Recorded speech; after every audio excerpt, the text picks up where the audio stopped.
Welcome back into another live and amplified Indie Fusion podcast. I'm your host, Tom Quiet, and I really appreciate everybody for joining us. I hope you've been enjoying the CRS interviews that we've been dropping on the feed recently, but we are back with our regularly scheduled programming of the live and amplified Indie Fusion podcast. We have Bailey Taylor joining us today. How's it going today? I'm good. Thank you so much for having me. I'm so excited to be here. I'm excited to have you here. I got the email from Nicole, because she was sending out the press. I guess it was like a press release or something for your new single, and I was like, okay, yes, let's do this. Because I read through it and all that stuff, and I was like, let's get this set up. So I'm glad we got it on the books. Nicole has been great. I'm excited. I'm glad she set this up for us. Yeah, for sure. So for anybody that's just kind of getting to meet you, you're originally from Pittsburgh, but you're based out of Nashville now. Kind of, what was it like growing up in Pittsburgh or around Pittsburgh? It was great. Go Steelers. I'm a big Steelers fan. Okay. It actually, a lot of people ask me if Nashville kind of reminds me of Pittsburgh, and it does in some ways. I feel like obviously the music industry isn't as built here while I'm in Pittsburgh right now, as built in Pittsburgh as it is in Nashville. But there is a big music scene. I grew up being able to sing in bars and stuff here, so I had the experience as I moved to Nashville. But the weather in Nashville is much better. The winters, I will prefer the Nashville winters over the Pittsburgh winters. But it was great. I'm so happy I grew up here. Yeah, for sure. I went to Nashville in February for CRS, and I live in Texas now, so I'm used to these mild winters.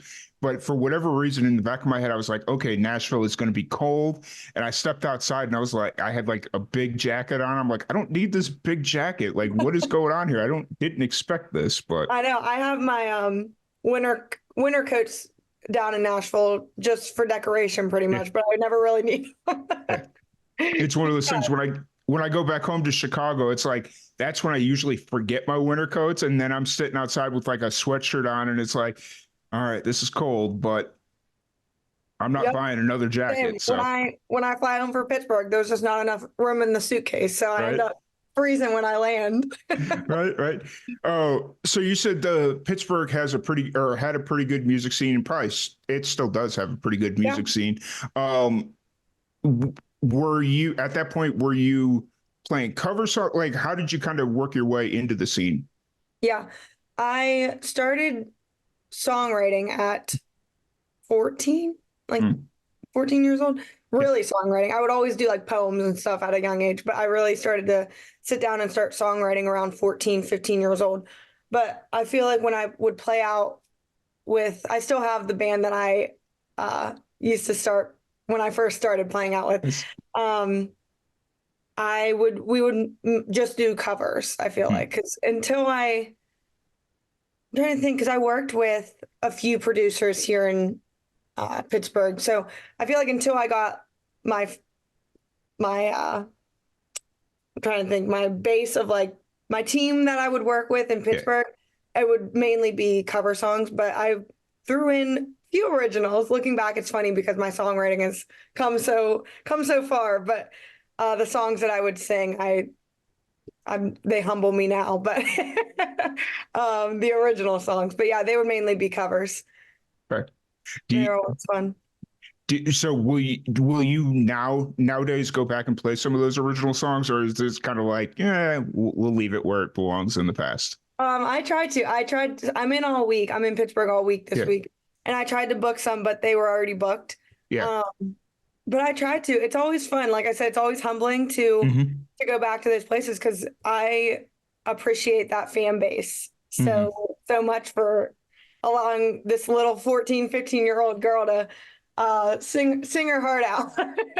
But so I do love going back, and I do try, but it's hard. This is the first time in a while that I've been in this long. When I do come home, it's usually for a quick visit, but isn't that usually how it is? Anytime you go home and you go home for a quick visit, and it's everybody's like, hey, let's do something. And then when you're there for an extended period, it's nobody ever wants to do anything. It's how it is It's how it is for me. It's like I'll be there for a week and a half, and they're like, "Yeah, sorry, can't." It's like that, but I come in for like a day or two, and it's like, "Hey, why aren't we hanging out?" And it's like, "Hey, because last time I was here for a week and a half, you I didn't want know. to." So I know it's a hard balance coming home sometimes. It's hard to see right, everyone, but yeah, there are times this week I haven't really seen anyone because everyone's either busy or I right, laugh because all my friends have real jobs. yep, yep, yep. I'm on this like random weird schedule, and they're like, "Well, we still have 8 to 5." So That's fair. I'm like, It's like I get it, but come on, "Yeah, guys. You know, I know." I I hope one day I get to that point where it's like I have, because I always dreamt of having that random schedule and not having to live by this 8 to 5 job thing, and just being like, okay, I'm gonna go to Chicago for 2 weeks, and if I gotta work, I'll just do it at the house. Thanks, Zoom, for trolling me there a little bit, but um, you know, yeah. So I'm glad that Yeah. you're getting that opportunity and all that stuff. So growing up in Pittsburgh, was it always kind of the dream to move to Nashville, or did that kind of come later once you really started getting into the music? It was. I remember at when I was a freshman, probably around the same time when I was 15, 16 years old, going to my parents and asking if they'd be mad if I didn't go to college. And I pursued this dream in Nashville, and they were on board from the get-go. They've always been so, my whole family's been so supportive. But my uncle, he was well known in this area, the tri-state area of like Pittsburgh or Pennsylvania, Ohio, West Virginia. He was mainly known for his Christmas tours, Mm, which is where my love for Christmas also comes from. But um, I remember watching him as a little girl, probably 7 or 8. hmm I'm like seeing myself at one of his shows right now in my head, and just really thinking that that's what I wanted to do. Watching him perform, he was such a natural at it, just entertaining the fans and just how he was on stage. I remember thinking that's what I wanted to do, but there was never there was never anything that I there was never anything else I wanted to do. I'll say that, I guess. So I guess it's always been the dream to head to Nashville after high school, and I did it. Nice, nice. That's cool. That's really cool. And when did you move to Nashville? Was it I graduated high school in 2018. So I okay? moved September of 2018. Gotcha, gotcha. So you had plenty of time before the pandemic and whatnot. And Yes. sweet. Yes. Although I look back at it now, and I'm such a family person Yeah. that I was the only one who moved I was in who I'm marrying in June. I was in a relationship with him when I moved, where we went to high school together. So I moved, and everyone I loved was back home. So Mhm. looking back, I say I wasted a lot of time, but it just helped me grow. But I feel like I didn't do as much as I know I could have because I Mhm. was homesick. Mhm. So I look back and kind of regret not um, doing more than what I did. But it was a big adjustment. And then 2020 hit. Yep. And it's Yeah. funny because I look back and I'm like, right around when COVID was hitting is when I started to be like, okay, I got Yeah. it.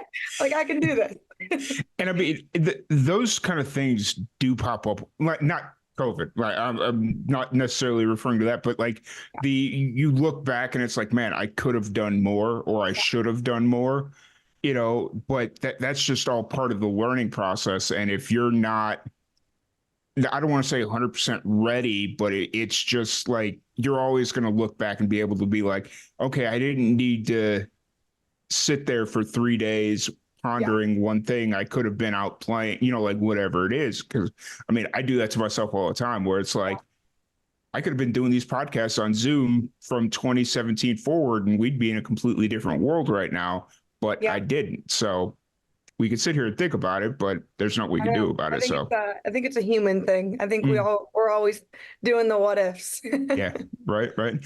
Oh, so you moved to Nashville in 2018 and then you started releasing music in 2020. Am I Yes, reading all that correctly? actually during COVID, I had my Yeah. first single.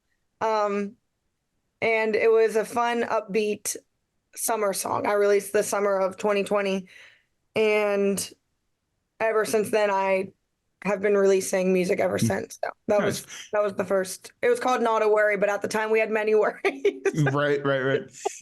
And so through that time, like obviously from 2018 to 2020, that's a good span. That's 2 years by the number, like whatever it is.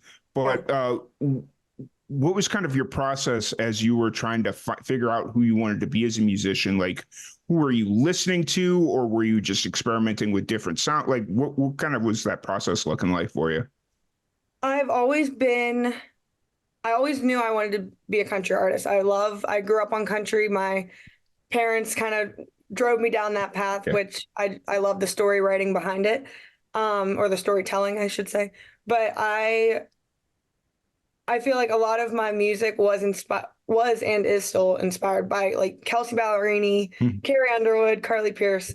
I just love the melodies of their songs, how it's a little, some of their songs are like just on the verge of like a little pop. Yeah. um, they're just fun songs to listen to, but I love the storytelling of them. Right. I feel like that it might be the songwriter in me, but I love a good song that I can relate to, and I knew that that's what I wanted the song. If I was going to release a song, I wanted it to be something that someone else could relate to too. Fair. And I think having that realization is what makes a good music, like having the realization of finding something, a topic that people relate to, but it doesn't stray away from who you are as a person. I think people really connect with that. So good on you for really coming to that conclusion early on, Yeah, my parents have always said to go out and be your true self, stay true to who you are, and don't let anyone change you. Nice. Um, so uh during, obviously we talked about it, you moved to Nashville in 2018, then the pandemic hit in 2020, you started releasing music. Um and then from there, just kind of like the bug bit you and just kept going with the music, or yeah.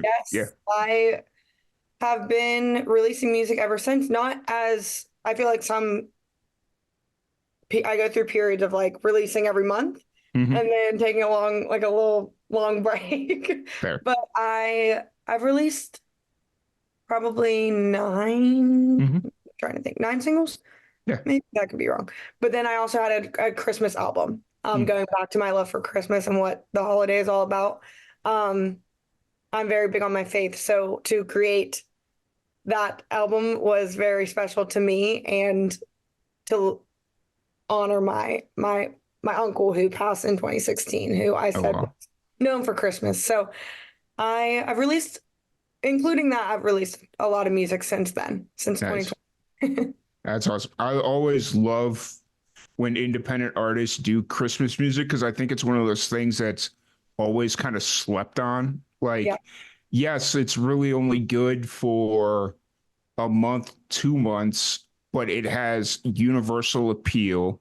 yeah. And yes, here in the States, there's that huge conversation of, oh, or if anything before Thanksgiving, I don't want to hear it. Not But in my house. yeah, well, my house is kind of divided. My mother would have listened to it as all year if she could have, but my sister and my dad are a little. My sister's like Thanksgiving. My dad's like not till my birthday, and his birthday's on December 19th. And I'm like, okay, I'm gonna have to talk to him. right. And then, but like the international audiences, like the UK, Australia, and stuff like that, they start listening to Christmas music November 1st. Like, so it's when independent artists kind of just tap into that and realize, like, yes, it's only a couple of months out of the year, but people are going to listen to it religiously Yeah. through that 2 months. So the fact that you put out a full album, and is it all originals as well, or is there some covers in here? It's 10 songs. Seven of them I wrote with, Uh-huh.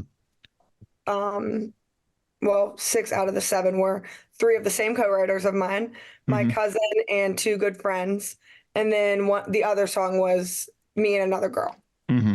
So, and then there's three of this was tough. I had to pick three favorite classics. Yeah. And Okay. The Christmas those song. were tough. Yeah. Yeah, those were tough to pick. Yeah. I got you. Because I'm sitting here. I was looking over the list and I was like, my brain's not in Christmas time right now. So it's just like, oh, I don't even know what's a cover anymore. But, I Yeah. like to, but no, that's cool. I love the fact that you did an album and you're just consistently releasing music. We'll jump into your new single here, Heartbroke, which you released end of March, right? Yeah, I'm like, what's today? April Uh, 10th. it was a Yes. week ago on this past Friday. Okay. So Yes. So however many days now. right. Fair, fair, fair. Oh, so what's the story of Heartbroke? So I wrote it with one of my best friends, Kaylin Robertson, and our good friend Liam Slater. And if you don't know Kaylin, she's a phenomenal writer. I always say she's one of the best. She'll say no, but I say yes. She brought the title in one day, and it's such a simple title, Heartbreak. But she was like, but it's not what you think. I'm hearing it as a love song. And Liam and I both looked at each other and we're like, how do you put Heartbreak as a love song? Right. But we are all in serious relationships. And once she explained how she was hearing it, it was so easy for us to write and put our own relationship into it. Because how she explained it, she was like, I want it to be a love song that, you love someone so much that you would risk everything for them, whether it means physically getting your heart broken or just losing everything just to love this one person. And not in a toxic way. I've gotten that comment too. Not in a dangerous or toxic way, but you both love each other so much that you would be willing to risk everything for them. And I connected to it so much because I am getting married in June, and I have found that one person Right. who I feel like I would do that for, and I would love to do that for. So I was like, "Do you mind if I cut this?" And she was like, "No, not at all." So yeah, it's called Heartbroken. It was a fun one to write. It was an easy one to write, being Nice. able to relate to it. And how long ago did you guys write this? Has it been kind of in the ether for a while, or is this a relatively newer song?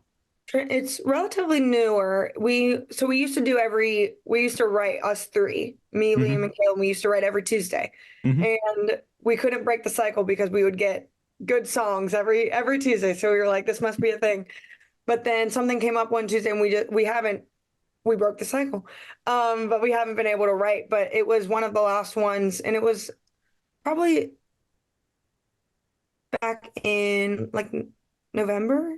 Okay, so it's Right before the new, yeah, it's yeah, not too old, but it was one of the last Tuesdays we got to write, and we keep trying to, now it's summer's yeah, coming up. It's right. even harder to book, but we keep trying to get another one on the calendar. Fair. But It they're it great. it's so weird that it's April already. Like I time is just flying by right now, and I know. I told you it off air how I've been in all week yeah, for wedding prep, and because planning a wedding out of state is a little different. No one said it was but going to be this difficult. um, but we got engaged in December. It was a year. So hmm not this past December, but last. yeah, And I remember thinking, oh my gosh, it's so far away. Like June 2024 is gonna be here. yeah. It's gonna take forever. And now today I had like my dress fitting and my makeup trial. This is why I'm all all done up. But I'm like, someone was like, "Oh, you're almost 2 months away," and I was like, "I guess you're." Oh Wait, my gosh, you're right. right, It's already April. I still yeah, feel like it's like Christmas time. I'm like, right. I'm still in Christmas mode. Yeah. I I was cleaning because we started building, or I started building out my apartment here to set up to do like more in-person podcasts, and I Okay. was just kind of going through some stuff, and I found like I forgot to put away like Christmas stuff, and it was sitting in like a corner over here, like where my kitchen table is, because I don't really go over there all that much, and there was just a Yeah. bunch of Christmas stuff sitting in the corner, and I'm like, well, shoot. All right. And then I started realizing it's like, oh, it's like April, almost April, and I've still got Christmas stuff sitting in the corner over here. But, so, That's so funny. I know this year has been flying by. I say it right. every year, but this year seems extra fast for some Yeah. reason. Right. Right. Oh, So with Heartbroke, it's out now. What's kind of the plan moving into the summer, into the rest of the summer? Obviously, you got more important things to be worrying about, but are you looking at more releases this summer, or are you going to kind of take a break for right now, or? No, so I have another song you're the first to hear, but I have another Nice. song coming in May, and that one I'm really excited about, so stay tuned for that one. Um, May is I turned 25 in May, so it kind of goes along, it kind of relates to that whole aspect, but that's in May, and then in June I'm doing a 3-song wedding EP, Hmm. kind of like love letters to Nice. um well, that's a kind of a secret, but Fair, fair, I fair. have three Yeah. people that I'm writing songs for, but Yeah. that'll be in June, right before the wedding, so that I can release that and then go enjoy my time. And after everything's said and done with like the honeymoon and everything, I'm gonna do, once I get the video footage back from the weddings, I'm gonna do videos for the songs. Yep. So And then it'll be a busy summer, but I'm yeah, excited. I'm excited to, especially love songs. I feel like a lot of people can relate, and it's wedding season, so I'm excited to get those out too in June. nice, nice, nice. And then before you know it, it'll be football season. So, I know, my right, favorite time of year. right, right. Well, So I have to ask because you said your birthday was in May. yep, What day? 14th. Okay. Mine's May 31st. So Oh, really? yeah, Just made the May cut. right, right. I will be turning significantly older than you, but it's all good. Um, no, so that's cool. I love the fact that you've got a lot of music coming out and you're looking at, you said music videos, right? I heard that correctly? That's Yeah, which I sick. don't have many of. So I'm excited about that. I have one for the 2020 song I was talking about, and that was only because we were Nothing. inside Yeah, quarantining. So it was all of like my neighbors and my family, and we just threw together a little home video. It was like a home video, but yeah, that one was fun. But I'm excited to do some more music videos because I don't think any of my other singles have a video out with them. nice. Yeah. Music. Like, I mean, I think music videos are really cool. I've actually noticed more independent artists doing Yeah. them. So we started doing like reacts Okay. to Yeah. independent music Oh, yeah. videos, and they're more critiques because I went to school for film, and so just Okay. in the back of my brain, I'm like, you know what, we could do something with this, and so I started watching all my friends' music videos as they release them and whatnot. It's like it's been fun. It makes it a little harder to be a little bit more critical of some people's work because I don't want them to take it the wrong way, Yeah. but it's just kind of like, so I think I finally found that comfort zone where it's like, okay, they understand. Like, I'm Yeah. not saying the video sucks or anything. It's just, this is, yeah. So, Well, I don't know. Do you know Grady Smith? Have you ever uh, looked up on YouTube? I've name sounds He reacts familiar. to songs, like he reviews songs like Okay. in the country world. But same thing, I always think, I'm like, oh, I hope the artist doesn't take it the wrong Right. way. Right. But we And have to, I mean, I feel like all the artists know that I mean, it's a given that you're gonna have every multiple yeah. opinions on whatever you put out. So I feel like as an artist, we can't let it get to us. So Right. we And like honest feedback, honestly. Well, yeah. at least I do. Yeah, fair. And that's me too, is like, I'd rather have somebody shoot it to me straight than say, well, it's good, and just just tell me, don't do this. Like, this is going to irritate me more than anything. But no, but what I found is the right balance is if you say something negative, have a correction for it. Like, if I say, oh, I wouldn't have used the shot, have like a suggestion, and that Yeah. tends to kind of curb Yeah. the blow a little bit. So, Yeah.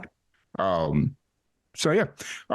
So with all this going on this summer, you got more music coming, you've got the wedding, the honeymoon, all that fun stuff.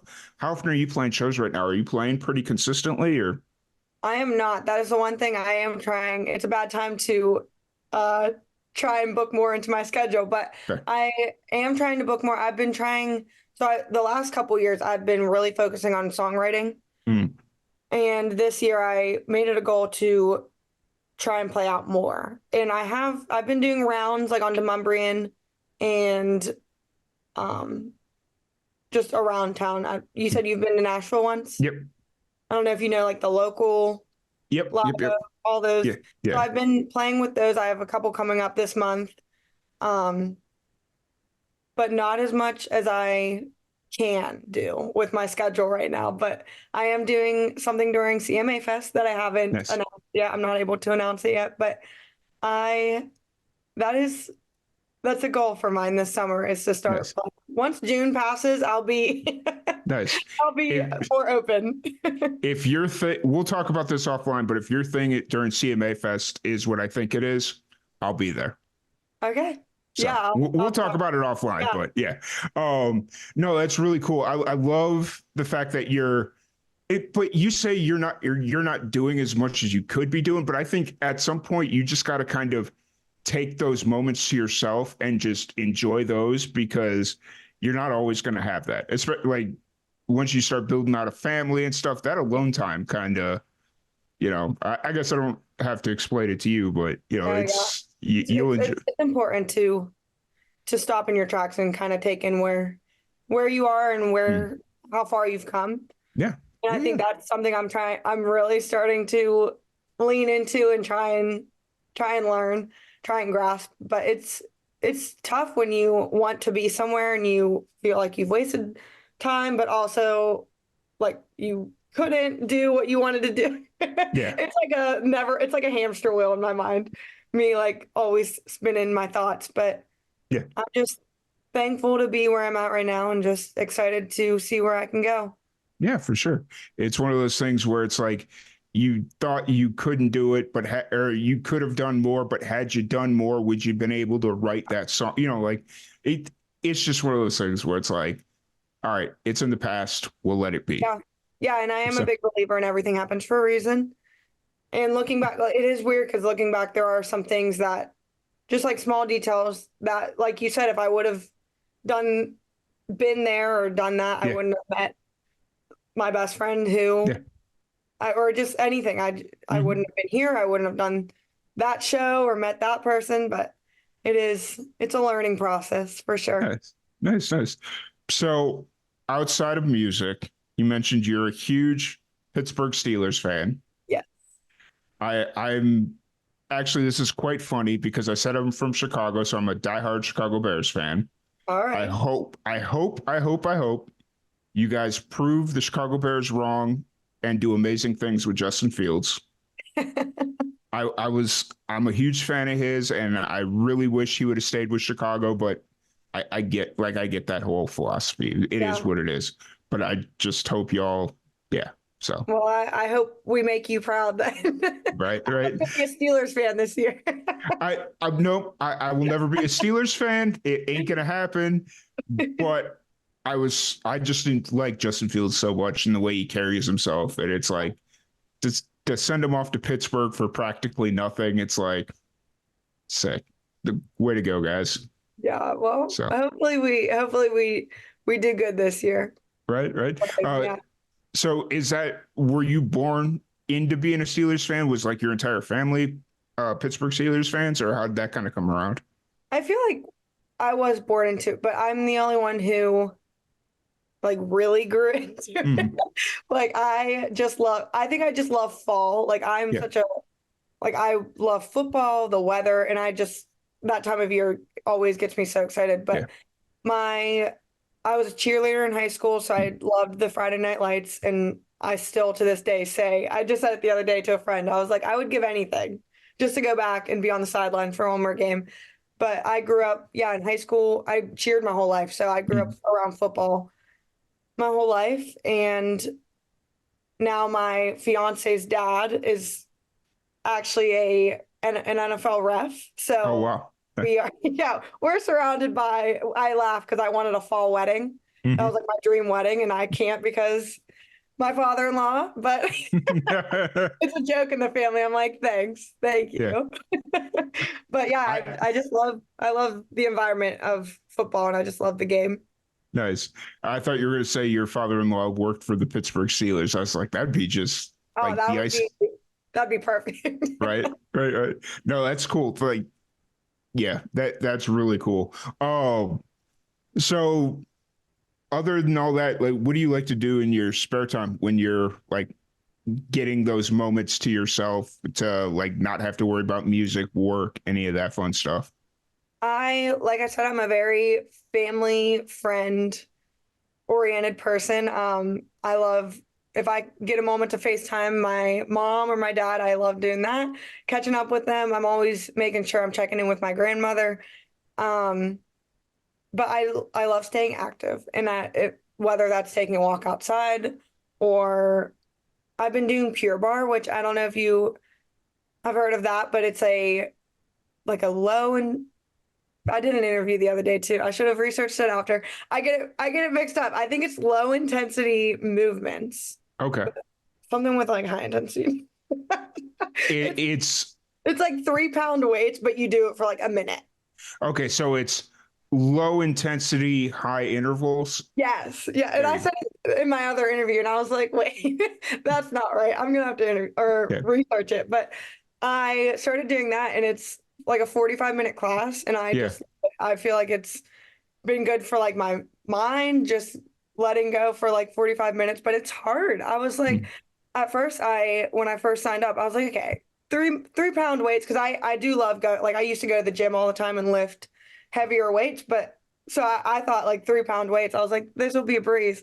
But it's hard once you're doing Mm. it for like you're pulsing for a minute. Yeah. I'm like, okay, your Yeah. arms are like burning, about to fall off. But yeah, I love staying active and playing my guitar, songwriting always. But yeah, Nice. Is there a song that you're currently writing that's kind of interesting to you, or is there something that's been stuck in your head recently?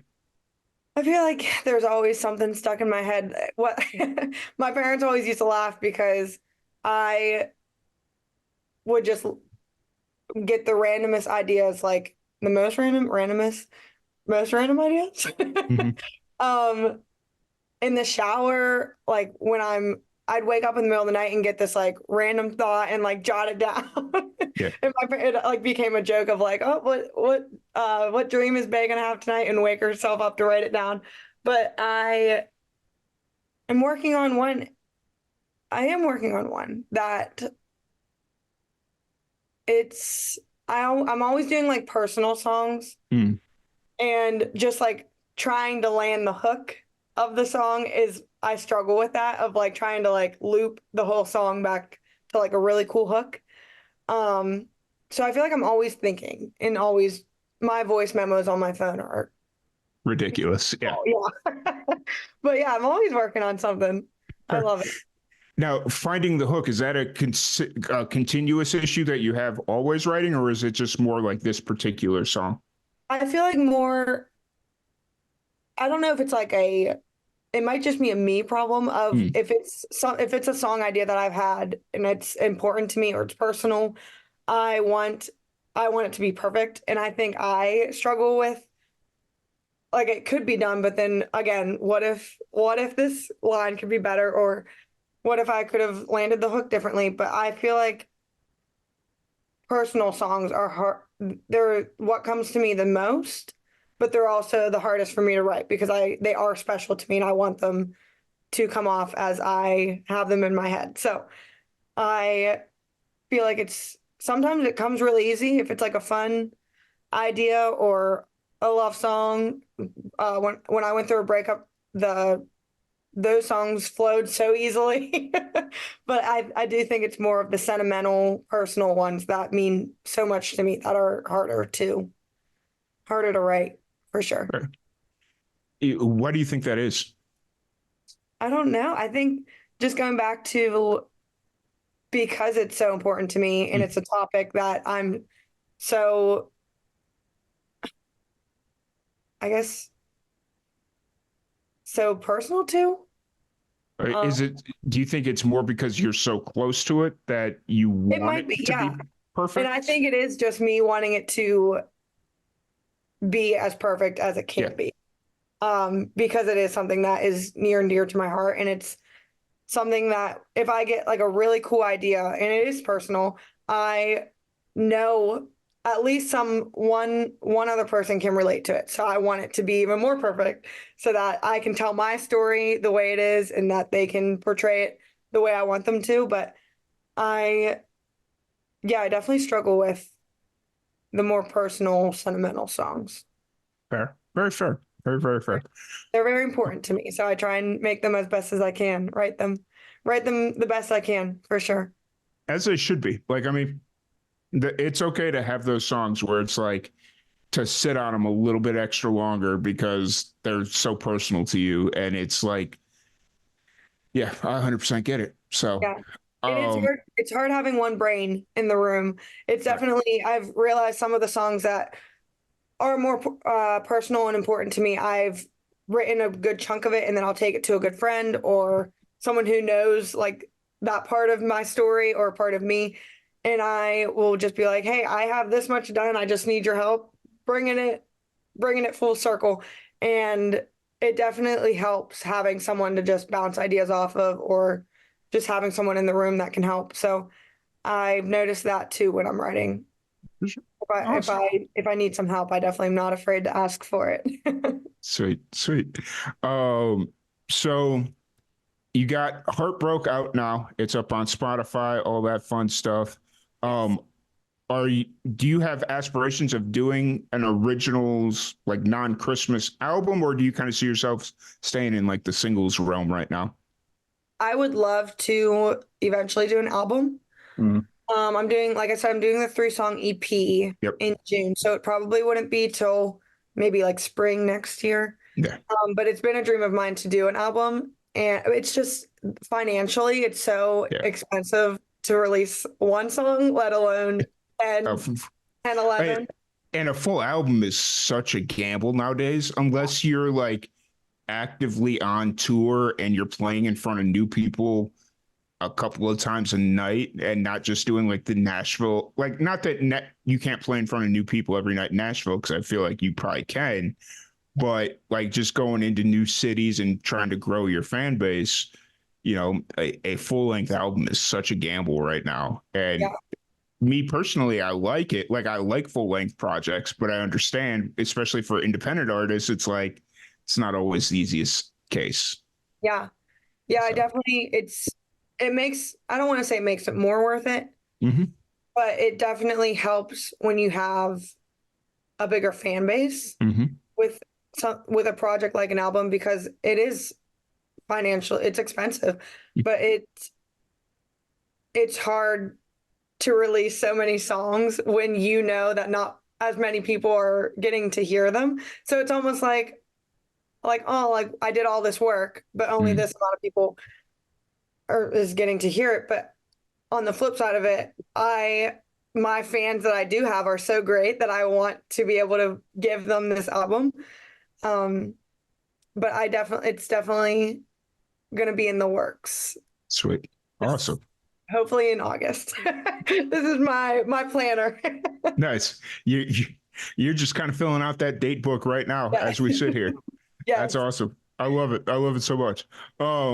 So for anybody that wants to check out your music or any of that, any upcoming shows, any releases, interact with you on social, where's the best place to find you?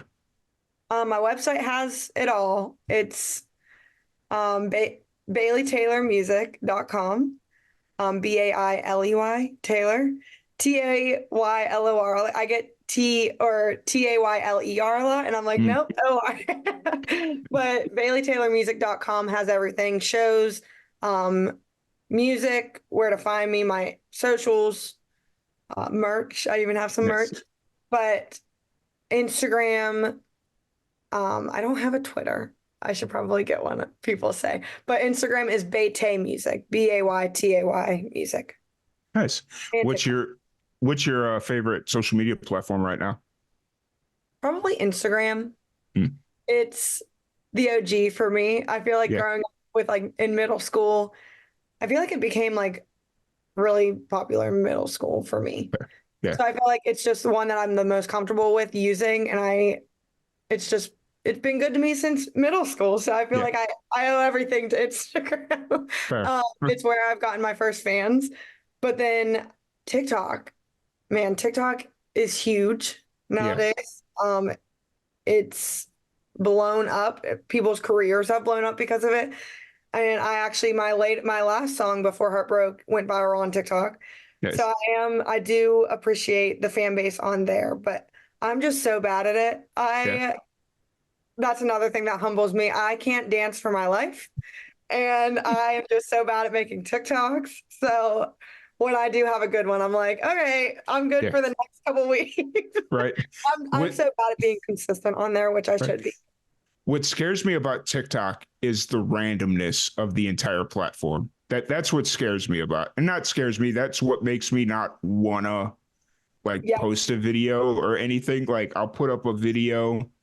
I put up a video like a month ago because I got into this thing where anytime like music news breaks, I'll do like a little vertical video just to kind of stay on top of people's algorithms. And I put one out on TikTok and it got like 40,000 hits. And I was like, wow, that was cool. And then I put another one out like the day later and it got 40 hits. And I'm like, okay, what did I do different? Like I didn't do anything. Yeah. So just like the randomness of the whole thing. You and everyone else are trying to figure out the same question. Right. I said, my one song blew up on TikTok back in January, and then the following videos following it, because I was replying to comments on that video. So like those videos would do well. Yeah. But then every other video that doesn't have anything to do with that video, the original video that blew up, gets like 1,000 views at most. Yeah. So it's a gamble, but everyone's in the music industry is like, you have to be on TikTok. So I try and do it, but I'm so bad at it. What I like about TikTok is that, like you said, the amount of musicians that I find on TikTok that are kind of like using TikTok as an in the moment, like form of documentation where they start working on a song and maybe they did the original chord progression as a TikTok video. And then they just kind of build it out from there. That's what I really enjoy about TikTok. And if I was a musician, that's what I would be doing, but I'm not a musician. So yeah. There's some really talented people on TikTok too. Yeah, there is. I said, it's done so much for so many artists. So can't be mad at it, but not the best at it. For sure. But Bailey Taylor, I really appreciate your time. It's been an absolute blast chatting with you. You're welcome back on anytime. So if anybody listening, either now live or on the Spotify feed or on the podcast feed, we will have Bailey Taylor's Spotify link in the description. So if you want to check out any of her music, Heartbroke is on there. It's absolutely amazing. What Breaks Yours is absolutely amazing. The Christmas album, although it wasn't Christmas time, I did go listen to a song or two just to kind of get a taste of it. It's all incredible. You'll enjoy it. Really appreciate y'all. Bailey Taylor, thank you so much. And we will catch y'all later. For having me. Yep, absolutely. Awesome. Where's all my stop buttons? Oh, no.